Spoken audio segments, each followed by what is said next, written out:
Bismillahirrahmanirrahim. So, uh, this symposium has a theme of prevention and early intervention.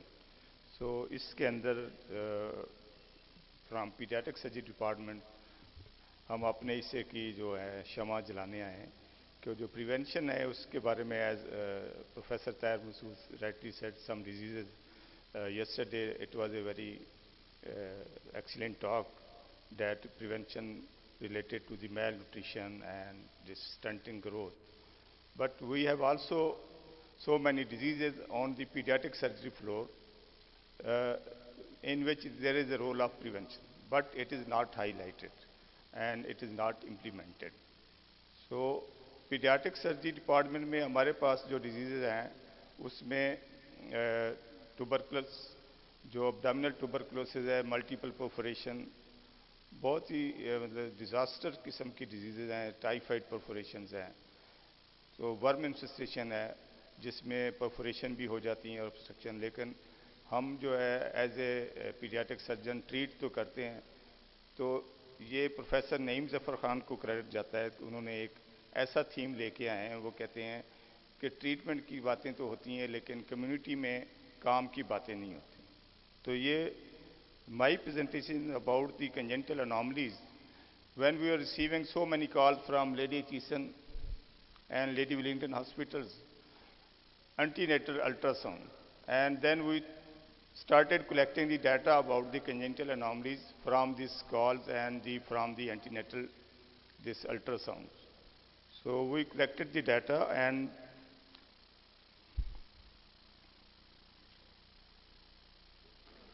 so just before giving the statistic of congenital anomalies on antenatal scan, आप ये तस्वीर देखें, ये just 1 week back की तस्वीरें हैं जिसमें आपको एक तस्वीर के अंदर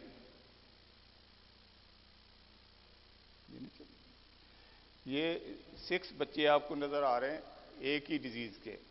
ये हमारे डिपार्टमेंट में एट ए टाइम 6 बच्चे आपको नज़र आ रहे होंगे, उसके साथ इलादा 3 बच्चे और नज़र आ रहे हैं।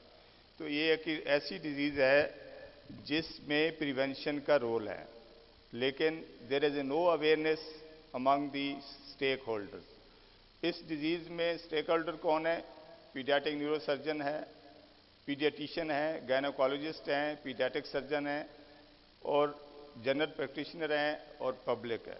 लेकिन even there is no awareness among the paediatric surgeon about the prevention.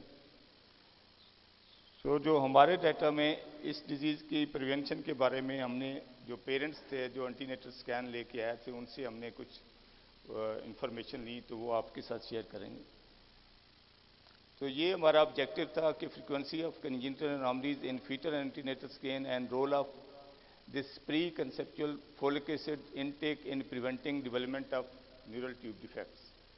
So folic acid का रोल आज की टॉक में मेरा जो टेक होम मैसेज है वो folic acid हमें कैसे एक कैंपेन लॉन्च करनी है, और कोई भी इसकी बात नहीं करता, और 1 in 1000 का इंसिडेंस है न्यूरल ट्यूब डिफेक्ट्स का। तो इसका इंसिडेंस कितना निकला कि हमने जो 57 पेशेंट का डाटा लिया था उसमें जो टॉप पे congenital anomalies की ये सेकेंड और third trimester anomaly scans is recommended during 16 to 20 weeks by a qualified expert radiologist.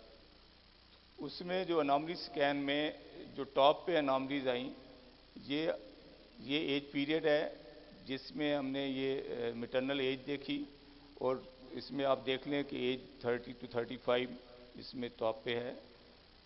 Cousin marriage ज़्यादा थी, और फोलिक एसिड में जो सिर्फ 10.5% में फोलिक एसिड का प्रॉपर इस्तेमाल हुआ और बाकियों में फोलिक एसिड का प्रॉपर इस्तेमाल नहीं हुआ 51 पेशेंट में।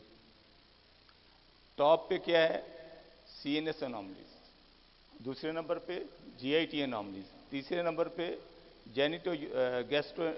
दूसरे नंबर पे जेनिटो यूरिनरी, तीसरे नंबर पे GIT, then followed by cardiovascular और मस्कुलोस्केलेटल।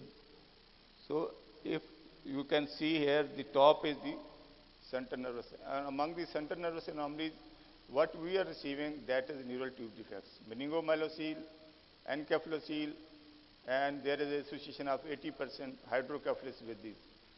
तो मेनिंगोमाइलोसिल के बच्चे अब हम as a role of prevention दो चीज़ें हैं जो कि जिस तरह हम पोलियो के लिए काम कर रहे हैं, हमारे प्रोफेसर मुनीर सलीमी साहब बैठे हैं और माशाल्लाह प्रिवेंटिव में बहुत काम किया। जब मैं ट्रेनिंग था उस वक्त भी प्रोफेसर फहमीदा जलील, शकीला जुमान, लेकिन आज तक मैंने ये नहीं देखा कि ये जो ऐसी डिजीज़ जिसमें बच्चा अपाज पैदा होता है, जिसके अंदर पखाने का कंट्रोल नहीं है, पेशाब का कंट्रोल नहीं है, पूरी फैमिली डिस्टर्ब हो जाती है। और एक और जो डिजीज़ है जिसमें बच्चे सीपी चाइल्ड हो रहे हैं, जिसमें बर्थ एस्फिक्सिया जिसको कह रहे हैं, और जिसके अंदर जो आप डिस्ट्रिक्ट लेवल पे जाएं तो कोई हमारे पास रिससिटेशन का सामान नहीं है। इवन बहुत बड़े पीडियाट्रिक हॉस्पिटल में एम्बू बैग तक बच्चों के नहीं है, पल्स ऑक्सीमीटर नहीं है। तो ये दो ऐसी डिजीज़ हैं जिससे बच्चे अपाज पैदा हो रहे हैं, एक बर्थ एस्फिक्सिया वाली और एक ये वाली। तो ये क्योंकि हमारे रिलेटेड है तो इसमें फोलिक एसिड का रोल है। 70% प्रिवेंशन मुमकिन है अगर बिफोर कंसेप्शन फोलिक एसिड का इस्तेमाल हो रहा। पूरी दुनिया में बेकी एटम फोर्टिफाइड हैं और इवन आटा जो है उसके अंदर फोलिक एसिड सप्लीमेंट किया जाता है, हमारे पास नहीं है। तो लो सोशो इकोनॉमिक में ज़्यादा है, तो ये किसी को अवेयरनेस ही नहीं है, ना ही इसको इस तरह के लेक्चर तो मेन सेशन में होने चाहिए और हमें थ्रू मीडिया इसकी कैंपेन चलानी चाहिए। आप सर्वे करके देख लें तो ज़्यादातर जब हमने एक और आर्टिकल किया awareness about the knowledge of folic acid among gynaecologist, हमने सर्च किया और पीडियाट्रिक सर्जन में तो majority of did not know the exact timing of the use of folic acid. आमतौर पे जब प्रेगनेंसी हो जाती है उसके बाद वो कर रहे थे। तो ये हमारे वो रिजल्ट्स हैं और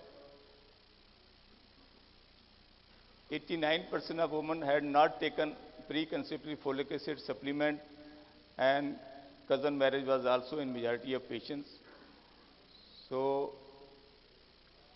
from this we conclude that incidence of seen anomalies including neural tube defects was higher among all anomalies and there is a need to work on prevention and early diagnosis of congenital.